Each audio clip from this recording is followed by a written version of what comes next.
No, thanks for this time. Hopefully we'll have a little fun, and you'll see some things you maybe haven't heard before, maybe how some things are falling into place. Is it on? Okay. So I will start out. I think a lot of you have probably read this book, 1984. All right.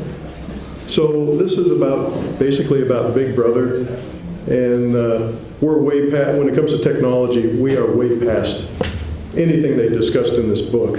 So we're going to be talking about some of that and how it potentially plays into to Bible prophecy. So I'm going to give you a lot of data points, but as we go through this, I will say that there's people out there pre-trib and mid-trib and post-trib, all that.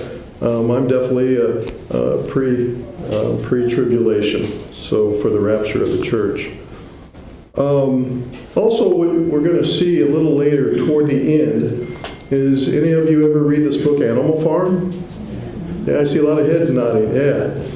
So basically, this is where everybody is created equal, but some are more equal than others. So that is technology-wise, and some of the systems that's coming out of technology that I'm going to discuss, that is this book in a nutshell. So that said, yes, a lot of prophecy, 30% roughly of the Bible is prophecy. So I'm going to be focusing mostly on Revelations here, the Antichrist. So think about, why would somebody give their business, their life, their allegiance to somebody that's going to be the Antichrist? Okay.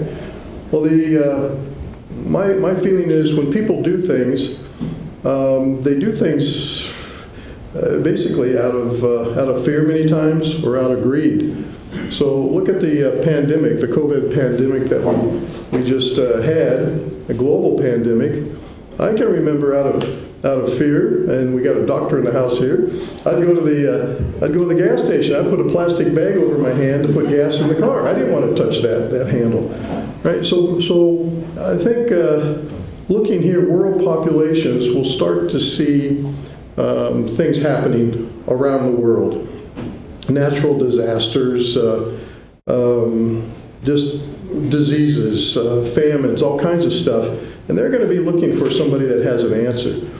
So here in Revelations 13:7 and 8, it says, "Also it was allowed to make war on the saints and to conquer them. The authority was given it over every tribe and people and language and nation." So you think about, okay, how is this going to work? How is this going to happen? Well, it's my belief here that technology is going to aid evil in this world. So I'm going to give some examples of where this possibly could play in with the Antichrist and his one world government. So some assumptions here that I'm making is that there will be, up to the rapture, there will be chaos, and chaos will increase, whether it's more storms, more civil unrest, but it will increase to a point where people will start to look for somebody that has an answer. And again, I believe that will be the Antichrist. He'll be a very charismatic person that has what appears to be answers.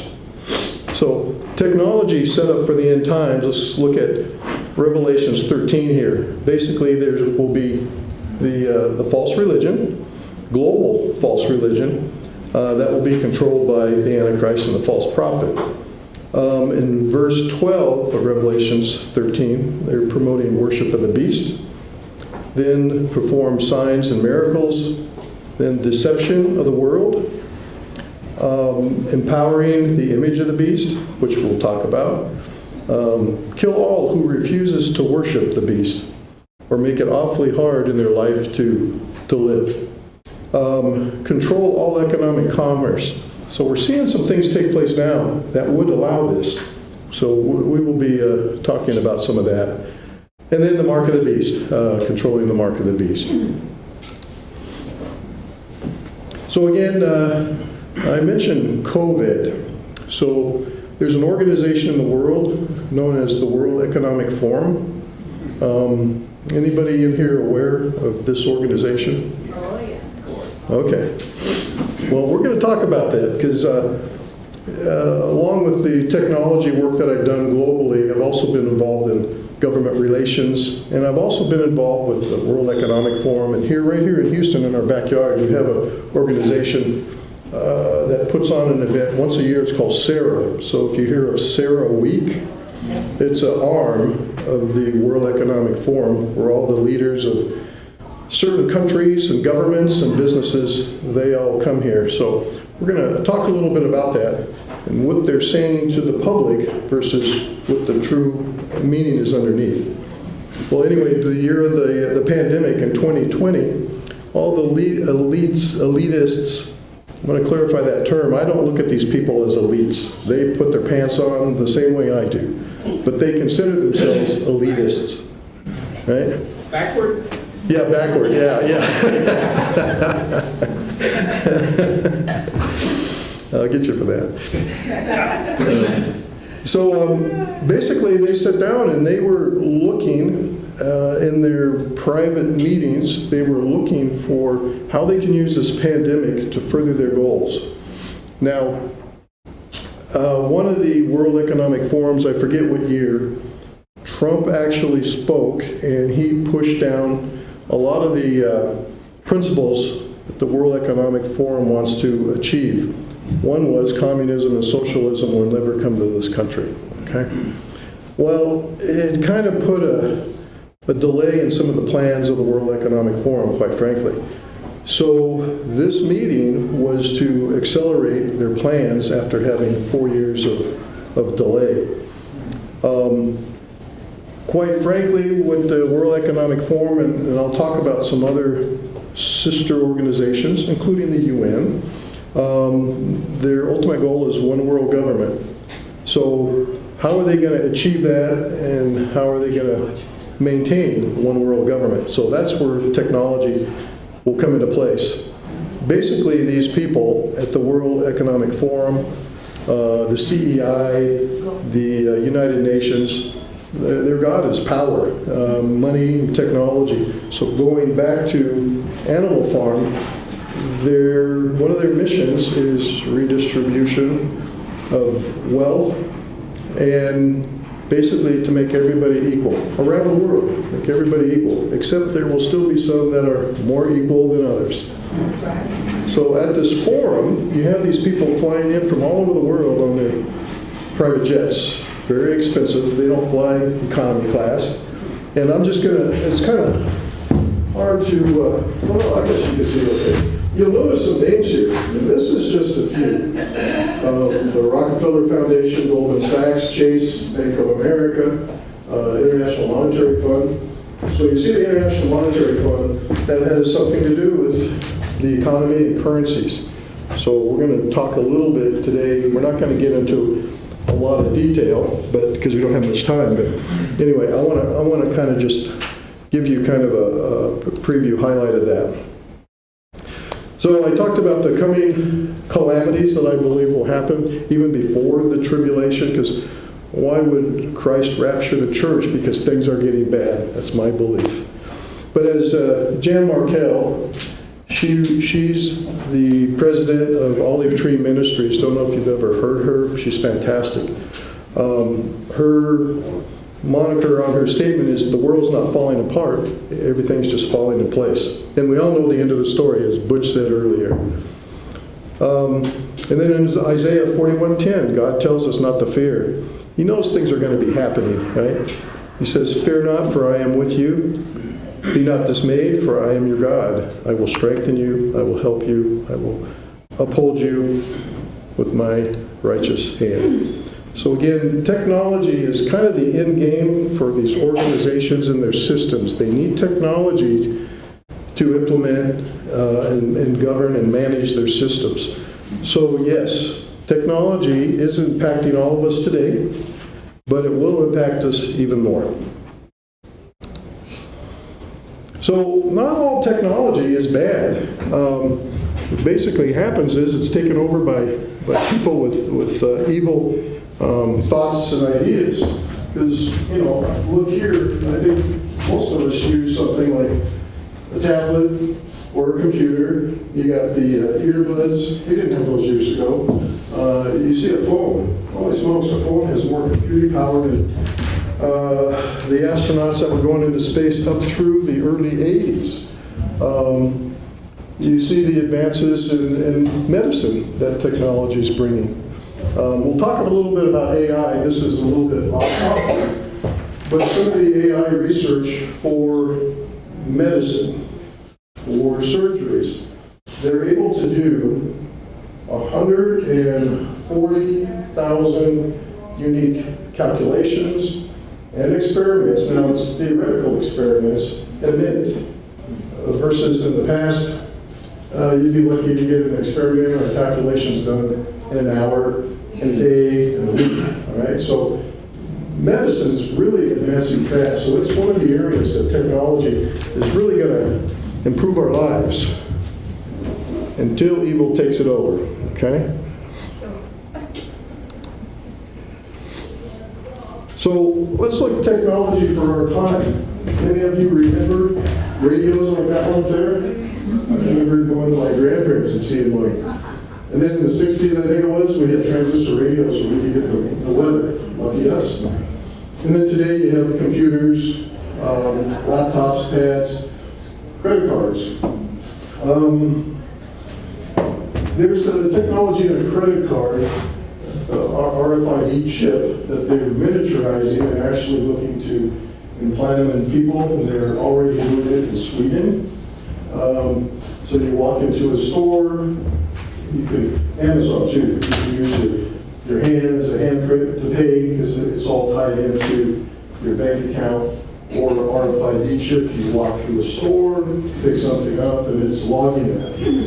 So I want to talk a little bit more about that. Oh, and if you don't know, go to a hotel and you get a card, your door card, it has a strip on the back. Don't leave it with the hotel.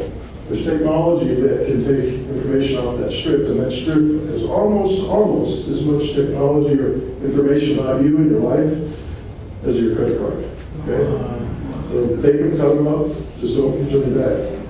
Now, show you technology is really more advanced than we can even imagine. See that plane on the right? Yeah, SR-71. SR-71. That plane was started flying in 1960. We had a series of them. It was the most advanced spy plane in the world. Quite frankly, it still is. It flew from roughly 60 to 1969 before it was identified or known to the public. In the 67 war in Israel, that plane was flying, taking pictures or giving positions to the Israeli military. And this thing flies, the guys that fly it look like astronauts. They have the astronaut suits and stuff because they fly at 80 to 90,000 feet altitude, which is in the ionosphere. So they were taking pictures of the enemy positions, whether it was Egypt at the time or Lebanon, giving them to Israel. Israel had no idea about this plane. They actually tried to shoot it down. This plane has no weapons to defend itself. It's the fastest plane in the world. It's listed as about 2,800 miles an hour, but it was actually faster. They just never wanted to publish it. But the cameras on this were so good. See that picture there? My dad came home and he said, look, he handed me a Polaroid photo. I said, okay, yeah, it's a Bible. What about it? Because it was taken by, he called it the bird, blackbird. It was taken at 80,000 feet. That Bible was open on a runway in Kansas. So that's back in the 60s. Imagine what we can do today. Okay.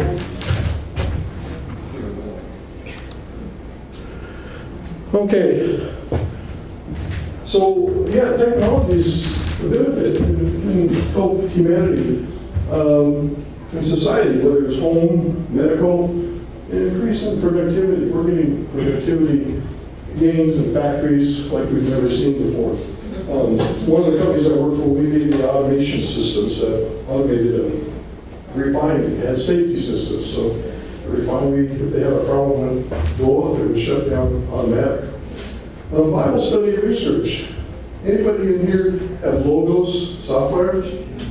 There's okay, there's some. So it's probably the most incredible software you can find if you're serious about studying the Bible. It was made possible through technology. So anyway, there's a number of things here. I'm sure Paul could probably put a few more down.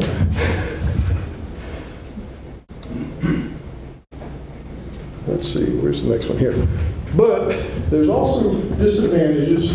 There's going to become, over time, as organizations like the World Economic Forum are going to abuse technology. So right now, already, there's so much data in circulation. It's hard when you go pull up Yahoo, YouTube. It's hard to tell if it's true or not, the information. Wikipedia. How many have used Wikipedia once in a while? Okay? So Wikipedia, anybody can put something in there. Anybody can edit it. How do you have discernment to validate it? Is it true? So that's one of the areas that technology right now there is no answer for. Your anonymity and privacy. You have none, okay? Everybody in our society today, we'll talk about that. It's helping terrorism. Quite frankly, even medical. There's been a lot of studies of these kids that get hooked on these video games. It's causing personality disorders. Some of these kids with these mass shootings, yeah, they were big in this. Not that all kids will be, but it's not. It's changing mankind. Lower attention span for people that are involved with technology. So anyway, there's a number of areas there that technology can pose some problems, and basically too much information. So now, this is what we're going to talk about, some possible technology that's going to be used and leveraged for the end times. So monitoring. Got a couple examples here of some monitoring. Basically, satellites. That plane that I showed earlier, that Blackbird. Other than 3 that are kind of hidden today, we get away with that whole Blackbird force because satellites were able to do everything the Blackbird could do and more. Balloons, which we've all heard about the China balloons. I don't know if you know it, but there's 100% of the time there are 3 balloons controlled by the Department of Defense over the U.S. and they're looking at all of us. 100% of the time, these balloons are 90,000 feet. I was going to bring a map showing where they were, but I forgot it. But anyway, these balloons are so good, they can see a golf ball on the ground by a car. They can even count the dots on that golf ball. They can read a license plate. So these balloons are spying on Americans. Okay? So I said we have no privacy. That's just one area. Vehicles. You all have RFID chips in your vehicles. The newer vehicles, like OnStar. You have a crash. They know you've had a crash. So vehicles will be able to track you. Let's look at food. Okay. The technology has come up with. They're trying to replicate God and then make meat make animals actually out of non-meat products. I just heard last Thursday an interview where a company is trying to make bugs as a daily staple. Now, some of you have been to Asia, some other countries, people eat bugs as a snack. Korea being one of those countries. But this is more serious. Instead of French fries, order a bag of the bugs, the simulated and fake meat. So again, microchipping, facial recognition, drones, and other sophisticated technologies. But on the facial recognition, in 2010, Vancouver Winter Olympics, Honeywell, and we did the security systems there. We had technology and cameras that could do iris recognition of the person a mile away in a crowd, not just by itself. So if you're in the database, it could be found. We're way past that today. Now, artificial intelligence. This is a big one. If you've heard of ChatGTP, ChatGTP, he basically give it a few parameters. It can write a school paper for you, a college level paper. Now, they're still working on this. They just came out with version 4, which is quite advanced from version 3, but that's new. But what they're looking for is singularity. They want these robots or these interfaces with the AI to actually be able to think and to converse with you. So you can even have, even today, you can have a debate with this thing, which is kind of scary because some of the fear is these things will start to take over mankind. Well, maybe I struggle with that because I think they're not going to, God won't let some things happen. Some things are in his control. Metahuman. This one here, I'm going to have Butch play a 6-minute clip. It's on YouTube, but it's real. Might give you chills the last minute and a half of this thing. One world digital currency. So one of the things the World Economic Forum was big on was talking about digital currencies because their story was currency is so dirty, carries bacteria and viruses, that if we go to a digital currency, this is how they position it, that we'll be a safer, healthier society. Well, in the behind-the-scenes meetings, they want a digital currency so they can adjust or control what you buy and sell. What does that sound like? Right? Something you read in the Revelations. Data management, analytics. Data is everything. So what is data? It's basically information put into analogs or codes, scripts like zeros and ones, that kind of thing. So, anybody in here have an Alexa? Yes, on. But I unplug her when I don't want to listen to music. So my son was working for Amazon, and he was on the Alexa team. One day I asked him, I said, Jason, do you have an Alexa? He goes, no. I said, Jason, does that thing listen all the time? He said, yes. I said, how long does it listen? He said, Dad, I'm under secrecy agreement. I can't say it. But he said, I don't have one. Okay? So just be aware. Nothing's private. So in here, basically, Paul wrote a letter to the Thessalonians. The coming of the lawless one is by the activity of Satan and all power and false signs and wonders, and with all wicked deception for those who are perishing, because they refuse to love the truth and so be saved. Therefore, God sends them a strong delusion so they may believe what is false. So technology, when I say that there's some evil out there that people, systems, organizations are looking at, I really believe that they've been given a delusion. Let's go to the next one, I think. Okay, Butch, you want to tee up that other one? Do I need to turn this off? Okay. Hey, Don, can you speak a little bit about these food processing plants that are mysteriously being blown up around the country? Allowing you. Hi, everyone. It's a lot of these cyber attacks. Our guiding vision for So what you're going to see here, this is a presentation made around allowing you to work faster and see the results immediately. A character is only truly believable if its motion fidelity matches its visual fidelity, but animating at this level is a hard task for even the most skilled viewers. Some of our best work leveraged 4D capture, but this took specialized hardware and weeks or even months of processing time. While MetaHuman 3D may be able to generate high-quality characters, animating them still wasn't easy. This is why I'm very excited to announce a new capability for the MetaHuman product, MetaHuman Animator.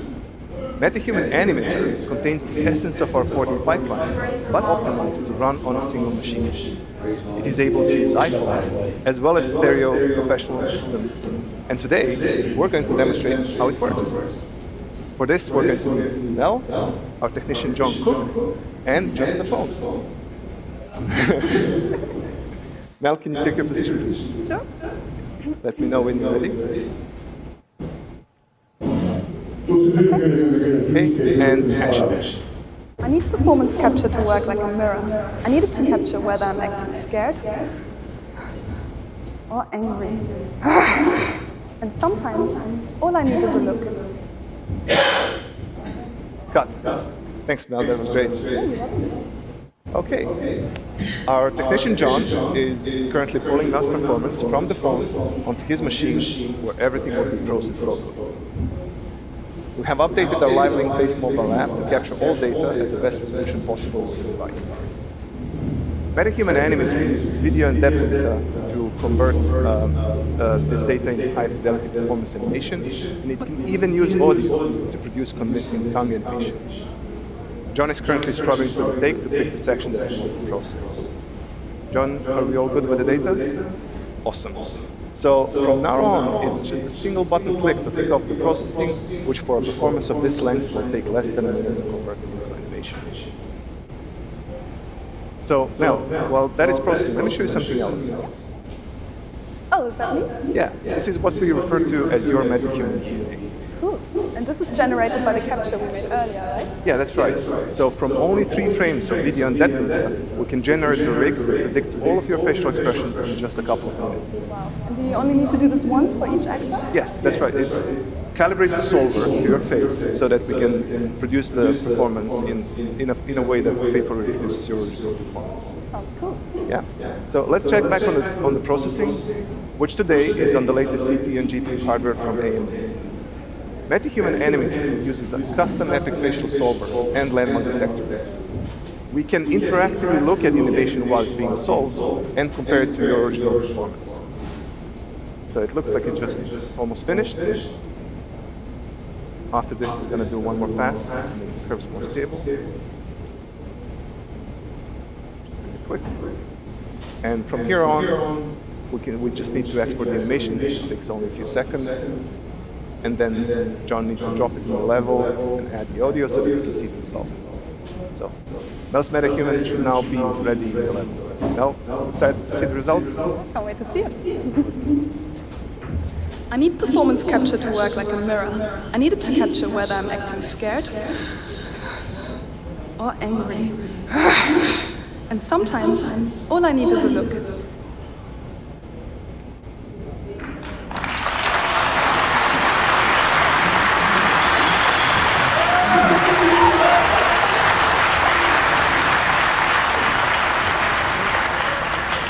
Thank you all. So, Mel, what do you think? I think it's incredible because it usually takes months between performance capture and getting any results back, so this is blowing my mind. And all of this is solved directly onto animator-friendly controls. In this case, we are using a bespoke 4D rig, which we created together with Ninja Theory for Hellblade 2, but it's also ready to use on any MetaHuman or any other rig that follows our new MetaHuman standard. Let's have a look at that. I need performance capture to work like a mirror. I need it to capture whether I'm acting scared or angry. And sometimes all I need is a look. Scene take works even on stylized characters.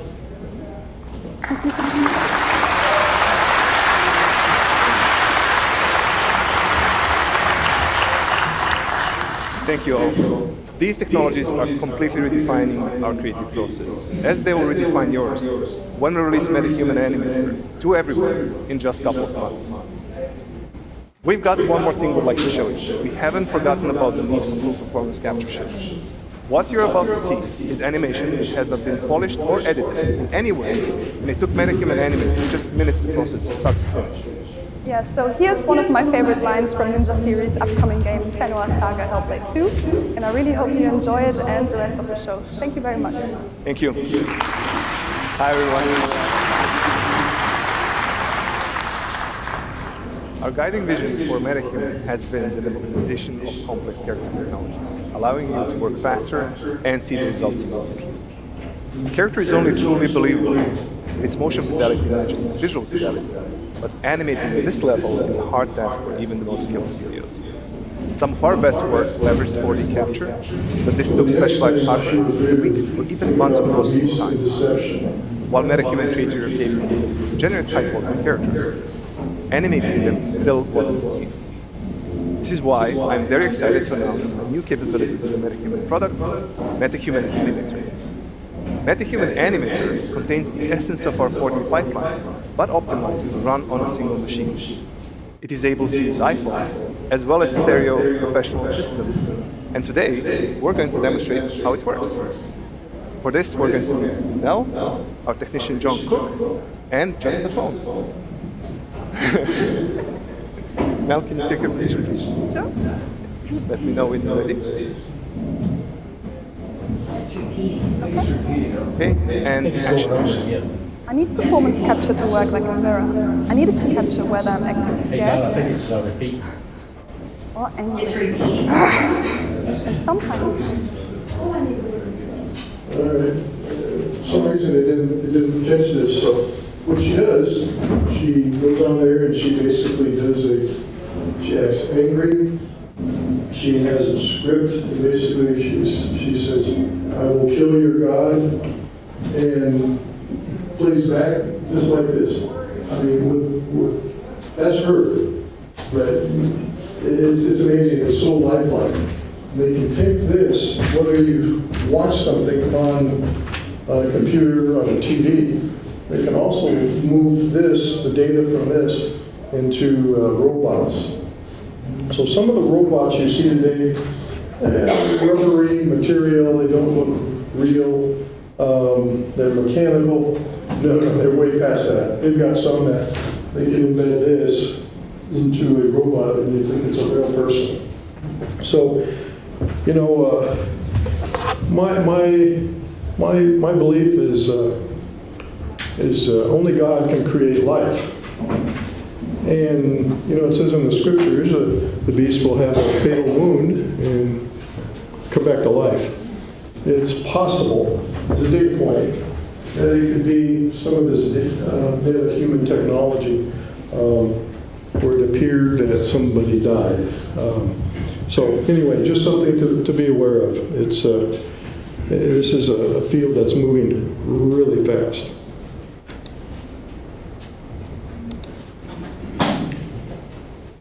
All right, now, as a doctor, have you seen any of the Neuralink stuff? So what they're looking to do, they've got thousands of test samples, whether it's in Europe or US, where they're implanting something in the brain. It could be a little tiny square chip, or a larger chip, which she's holding with the blue glove. So it's called Neuralink.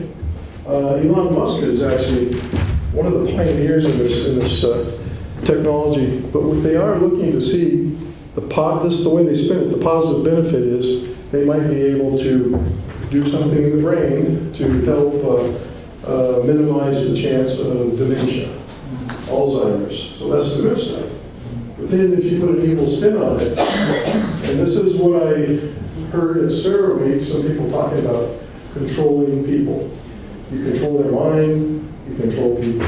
So that's some technology that I think we might see in the future. Monitoring. So we talked about balloons and satellites, but monitoring during COVID. I had colleagues working for me in Italy, and in Australia, and in Spain, and they were under such tight lockdowns that there were drones over the neighborhoods. People were only allowed to leave certain days, certain hours of the week, and if they violated it, police would show up at their house. They had drones everywhere. So again, we really don't have a lot of privacy, and it will give a one-world government the ability to monitor what we do and who we are. Now, managing society. So this is already in existence. This is the China example.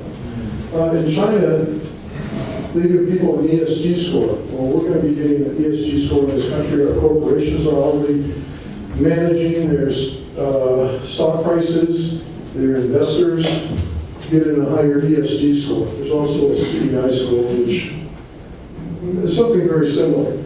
So what it does, if you don't have a good score, in China, let's say, you're limited where you can drive. You're limited what stores you can shop at, how much food you can get. If they don't, environmental, social, and governance. Good, thank you.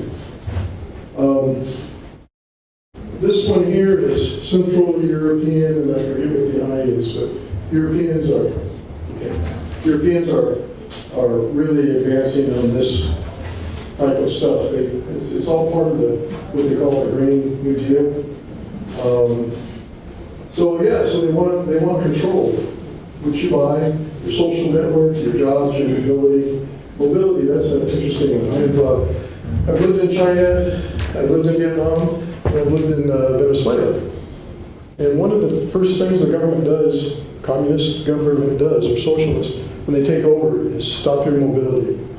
So now, let's say you have an EV vehicle, pretty easy to stop the power grid, okay? So just a data point, So anyway, this is active today. Okay?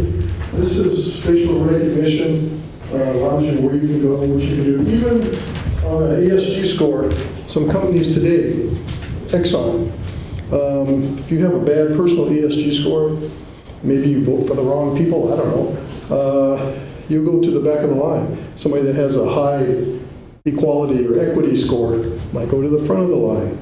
They had three... When you say go to the back of the line, what do you mean? To get hired. Okay. To get hired, yeah. So there's 3 board members now at Exxon that has kind of taken over the control of the company. So talking about all these things, monitoring everybody. How in the world is this going to be done? Well, this is an example of a data center. It's 5 football fields long, 3 football fields across, and it's 2 or 3 stories below ground. These things are what they call server farms.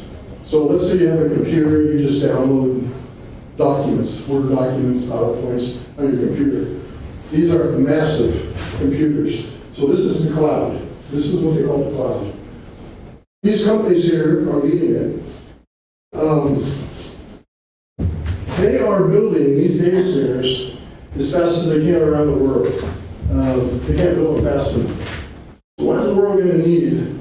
Not just all this data, but analytics to support it. So analytics, computational data analytics is another field that's going to be looking at everything, whether it's industry or mankind.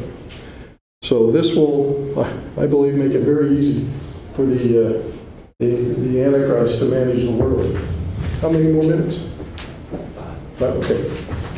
So, Can I add something there? yeah. You know, when you talk about managing the world, you know, you're going to be 7 to 8 billion people. That's highly unlikely, in my opinion, to manage that group. They need to minimize that group. And I think once you become so dependent on technology, you have multi-level EMPs go off, within 1 year, 90% of the entire world's population would be dead. Within a month, everybody in old folks' homes, everywhere else on medical stuff, they'd be dead within a week. They're going to eliminate the people first, because no matter how much technology you have, you can't control 7 to 8 billion people. I think that infrastructure they have there is designed to control. They're not going to need people like farmers and things of this nature later on. So they're going to control to meet their requirements for the 100 million people that's left. That I just don't think technology is going to control. They may know them. They will use technology to accomplish some of the population reductions. Oh yeah, absolutely. So here's the 3 organizations in addition to the World Economic Forum. So the ESG, CEI, United Nations, they're all together. The CEI, this is in the U.S., and you probably never heard of them. There's 840 companies that are aligning the World Economic Forum, which is CEI, guiding principles. So, yeah, things are moving very fast. Let me get through this butch real quick. So World Economic Forum, I can give you the background, but they've got right now 10,000 members, more than 500 hubs around the world in 154 countries. So they have influence. Schwab's dad was part of the Nazis during World War II. And so there's a very interesting book, and this is the direction he wants to take the world. This book is called Rise of the Fourth Reich. So if it's of interest to you, you might want to take a read of that. Say, Don, one other acronym you ought to keep in mind too with the ESG, Choose to Control Corporations, is DEI. You know, the diversity, equity, inclusion. That's, you know, you got to measure up on the ESG, but you also got to measure up on the DEI. DEI, yeah. So the other day, DEI is God in Latin. And this is their God. These things are their God. Good point. Yeah, no, exactly. Spot on. Spot on. So what do all these organizations, I'll cut to the chaser, Butch, have in common? One, they're looking for a one world government, one world currency, and you've heard a lot about the digital currency. One world religion, one military, no private property. In fact, Schwab's famous for making his statement, and Biden is part of this too, recently mentioned you will own nothing and be happy. Okay, so they're planning something, don't know how or what they're going to do, but anyway, there's so much commonality, and they're all working together now. And technology is the center on how they're planning to implement. Turning green and climate change, they're using it kind of like the pandemic to accomplish some things, okay, to create kind of like a zealot religion. Here's Schwab right here. There's Bill Gates. There's John Kerry. This guy here, I forget his name. He's going to be taking Schwab's place if Schwab ever retires or dies. This guy's even more radical. It's crazy.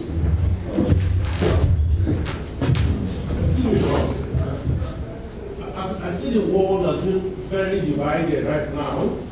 You got the west, you got the east, you got the north, you got the south. How is this one world government going to evolve from this divided world? I don't know. So that's a problem. And this is a problem that I believe the Antichrist will have a solution to that people will want to follow him. Now, not everybody will. I think it's allowed. Not everybody will. But he will get the majority of the world. Something else taking place, and I'll close with this.